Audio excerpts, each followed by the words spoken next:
How could you do this to Emma, Jessica? I asked, my voice low, the words tasting bitter as they left my mouth. From the accounting department, Jessica shot the accusation at me, her face flushed with righteous fury. She's battling for her life, and you're out there with some woman at the Marriott. I stood in the center of the office, the open layout offering no escape from the piercing glares of my colleagues. The same people I'd worked with for 5 years now looked at me with a mix of judgment and disdain. Whispers floated around, each one worse than the last. I just need a chance to explain, I began, but Tom from sales cut me off, his voice sharp. We've got pictures, Mike, every Friday for the last 2 months. You didn't even try to cover it up. I was Michael Chin, 35 years old, and I was watching my professional reputation unravel over a series of half-truths and assumptions. But there was something I couldn't share just yet, why I'd been meeting Sarah Matthews at the hotel. I'm reporting this to HR, Jessica declared, her voice carrying across the room. Emma deserves to know the kind of man she's married to. I thought of Emma, my wife of 8 years, fighting stage 3 breast cancer in our bedroom. She knew exactly where I was every Friday night. In fact, she was the one who'd hired Sarah Matthews' private investigator to uncover the real story behind Jensen Financial Group. It was surreal, being accused of infidelity when I was actually gathering evidence of a massive corporate fraud. But for now, I had to keep playing the part of the guilty husband. Eventually, the truth would come out. Do what you need to do, I said softly, turning back to my desk. Let them report me to HR. It was part of the plan. As I sat down, my phone buzzed with a text from Sarah. We've got everything. Meeting with the FBI at 9 tomorrow. Just hold on a little longer. I closed my eyes, remembering how it all began 3 months ago. Emma had noticed the discrepancies first, even in the fog of chemotherapy. Her sharp accountant's mind had picked up on patterns in the quarterly reports that didn't add up. Mike, she'd said one night, her voice weak but focused, there's something wrong with these numbers. The trading volumes don't match the reported profits. Someone's cooking the books. I'd brushed it off at first, focused on her treatment and recovery. The last thing I wanted to deal with was work. But Emma, with her years as a forensic accountant, wouldn't let it go. She knew fraud when she saw it. The more we dug, the clearer it became. Jensen Financial wasn't just fudging a few numbers. They were running a massive Ponzi scheme, using new investor money to pay off older ones and pocketing millions. That's when Emma suggested hiring Sarah Matthews. We need proof, she said, real evidence, and you need protection when this all blows up.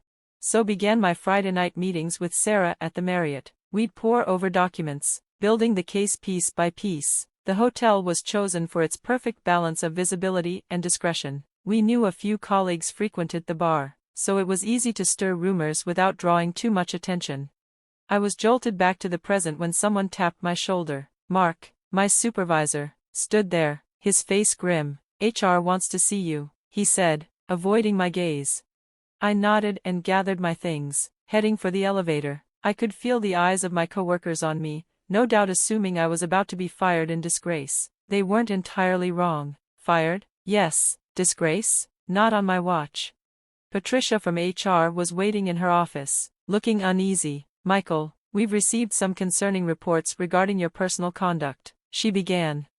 I sat down, maintaining my calm. I understand. If these allegations are true, they reflect poorly on the company's values. Jensen Financial has a reputation to uphold.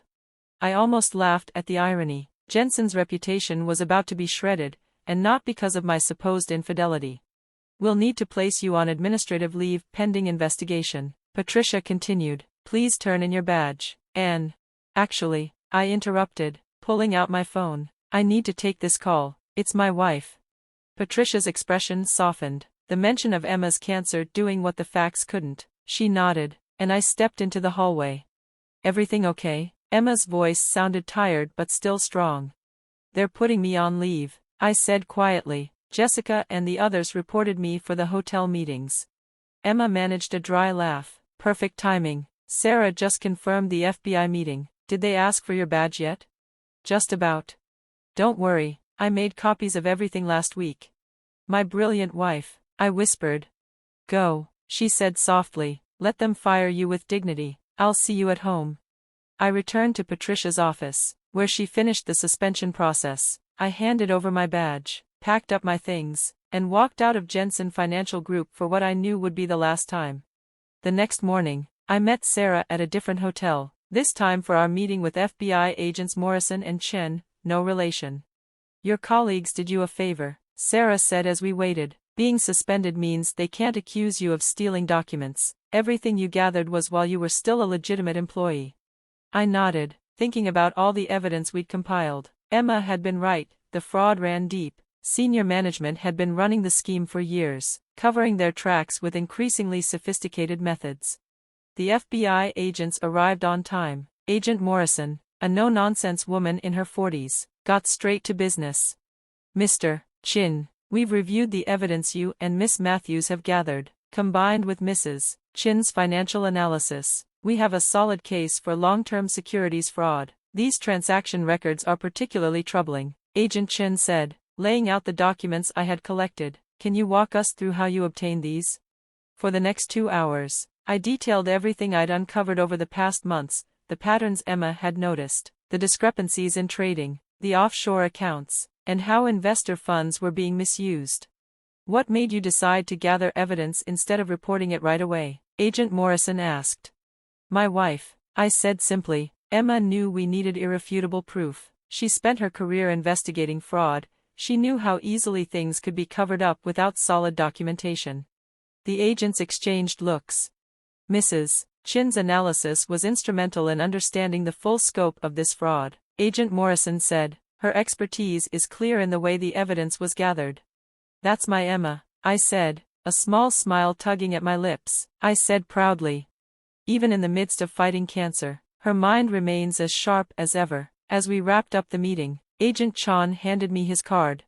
"We'll need you available for follow-up questions. Things are going to move quickly once we act on Jensen Financial." I drove home feeling lighter than I had in months. The weight of the secret I'd been carrying, of letting my colleagues think the worst of me, was finally starting to lift. When I got home, Emma was asleep, her face serene for the first time in what felt like ages. The latest round of chemo had been brutal, but the doctors were optimistic. I sat beside her bed, gently taking her hand. Her eyes fluttered open.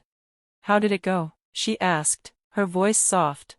"Perfectly," I replied. "The FBI's moving forward. You were right about everything." She smiled weakly. "Of course I was. That's why you married me, for my brilliant mind, among other things." I kissed her forehead. "Did Jessica really lead the charge to HR?" she asked, a glimmer of amusement lighting up her eyes. "Oh, absolutely. She was very concerned about your honor." Emma laughed softly. "I can't wait to see her face when this all comes out." I squeezed her hand. "Rest now. The hard part is over." But as I watched her drift back to sleep, I knew the truth. The hard part, the arrests, the media frenzy, and the questions from my colleagues, was still ahead of us. But for now, we had done our part. The truth would handle the rest.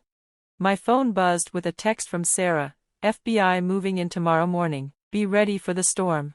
I looked at Emma, peaceful in her sleep, and thought about how she'd been the one to spot the fraud, even through the fog of her illness. How she'd insisted we do something about it, how she'd orchestrated the entire plan while fighting for her life. Tomorrow would bring chaos, but we were ready. Let them think what they wanted about my Friday night hotel meetings. The truth was going to be far more interesting than their assumptions. The FBI raid on Jensen Financial Group kicked off precisely at 7 a.m. The next morning, I watched it unfold on the news, sitting beside Emma as agents led senior executives out in handcuffs. The cameras caught everything. The shocked faces, the boxes of evidence, the employees being escorted from the building. "There's Jessica," Emma said, a slight smirk tugging at her lips. The camera had panned over to show my former colleagues gathered outside, watching the building being turned into a crime scene. Jessica was front and center, looking completely bewildered. My phone buzzed almost immediately, first Mark, then Jessica, then everyone else from the office. I ignored them all. "Not yet. Let them stew for a bit," Emma advised, her voice weary but amused. The news anchor's voice filled the room. "In what authorities are calling one of the largest financial fraud cases in recent history. FBI agents have raided Jensen Financial Group following allegations of a massive Ponzi scheme. Sources suggest the fraud may involve billions of dollars in investor funds." I thought about all those Friday nights at the Marriott, carefully building our case with Sarah. The whispers and judgmental looks seemed a small price to pay now. The next call was from Agent Morrison. "Turn on Channel 7 at noon," she said, without preamble. "We're holding a press conference. You might want to record it." Emma insisted on moving to the living room for the press conference. I helped her settle onto the couch, adjusting her pillows and blankets until she was comfortable. The chemo had taken its toll, but her eyes were bright with anticipation. At exactly noon, Agent Morrison stood at a podium outside Jensen Financial's offices. "This morning's operation marks the culmination of a month-long investigation," she began. "Thanks to the diligent work of a whistleblower within the company, working alongside his wife, a former forensic accountant, we've uncovered evidence of systematic fraud."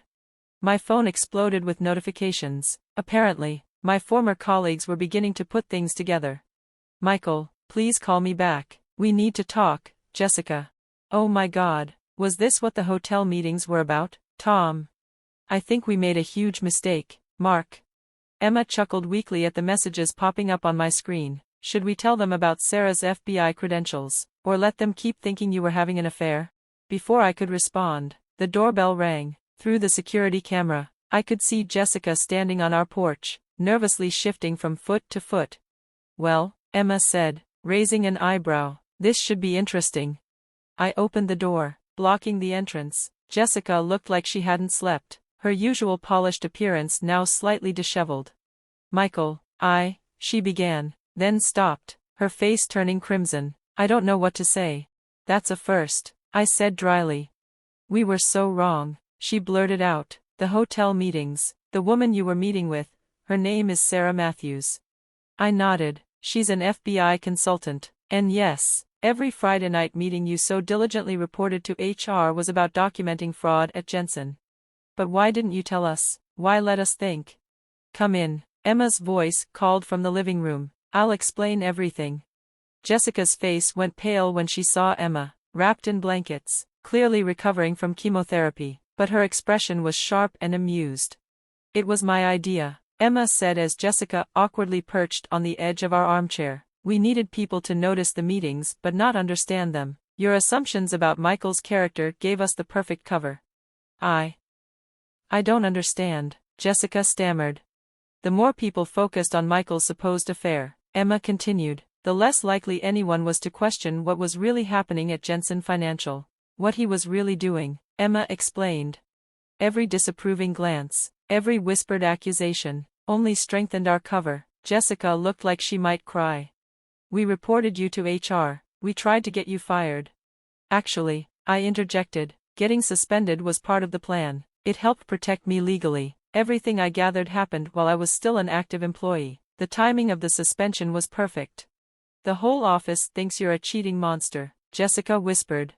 Emma chuckled, wincing slightly, "And that's exactly what we wanted them to think. It's fascinating how people's moral outrage can blind them to the bigger picture." My phone buzzed again. "Agent Morrison, you might want to turn the news back on," she said when I answered. "They're starting to release the numbers." We all sat in silence, watching as the scale of Jensen Financial's fraud came into focus. Over $3 billion in stolen funds, thousands of defrauded investors, and a sprawling network of offshore accounts and fake transactions. "How did you first notice?" Jessica asked, her voice small. "I did," Emma replied. "Even through the chemo fog, the numbers still spoke to me. The patterns were right there, if you knew where to look." "Michael did the hard part," Jessica said, shaking her head. "God, we were so stupid." "Don't be too hard on yourself," I said. "You were just trying to protect Emma. Your intentions were good, even if your assumptions were way off." The doorbell rang again. This time, it was Tom and Mark, both looking uncomfortable, just like Jessica had earlier. "I should go," Jessica said, standing up quickly. "You probably have a lot of people to talk to." "Actually," Emma said, "why don't you stay? I think it's time everyone hears the whole story." The next few hours were a blur of former colleagues trickling into our living room, each with their apologies and questions. Emma held court from her blanket cocoon, explaining how we uncovered the fraud and set the investigation in motion. "The woman you saw at the Marriott," she said, clearly enjoying their stunned reactions, "was not just an FBI consultant, she's also a former Marine. Michael was probably safer with her than with me." "But the pictures," Tom protested. You two were checking into rooms together. The hotel conference rooms were perfect for reviewing documents, I explained. We needed somewhere private but still visible enough to be seen. Those photos you took actually helped us establish the investigation timeline. As the afternoon wore on, Emma's energy began to dip. I started gently ushering people out, but not before Emma had one last thing to say. Next time, she told them, her voice tired but resolute, maybe don't jump to conclusions, and remember, some of us can fight cancer and corporate fraud at the same time. Once everyone had left, I helped Emma back to bed, feeling a quiet satisfaction settle over me. Feeling okay? I asked as I tucked her in. Immensely, she smiled, though, I think Jessica might need therapy after this. Small price to pay for taking down a $3 billion fraud, I said, kissing her forehead. We make a good team, she murmured, already drifting off to sleep. In the weeks that followed, the story exploded. National news outlets picked up the angle about the cancer patient who spotted the fraud, the husband who gathered the evidence while being ostracized by his colleagues, and the FBI agent who was the other woman. Even Sarah stopped by to visit, sending our neighbors into dramatic double takes. You should have seen their faces in the interrogation room, she told us when they realized who I really was. Priceless. Jensen Financial's executives faced multiple federal charges, and the FBI recovered most of the stolen funds. Class action lawsuits were quickly filed on behalf of the investors. My former colleagues, chastened by their rush to judgment, rallied behind Emma. They organized meal trains during her chemo, drove her to appointments, and constantly checked in on her recovery. It's a bit much, Emma admitted one evening as we sorted through get-well cards, but I suppose it's better than them thinking you were having an affair. 6 months later, Emma's doctors declared her cancer in remission. The same week, the first Jensen Financial executive pleaded guilty, confirming everything we'd uncovered.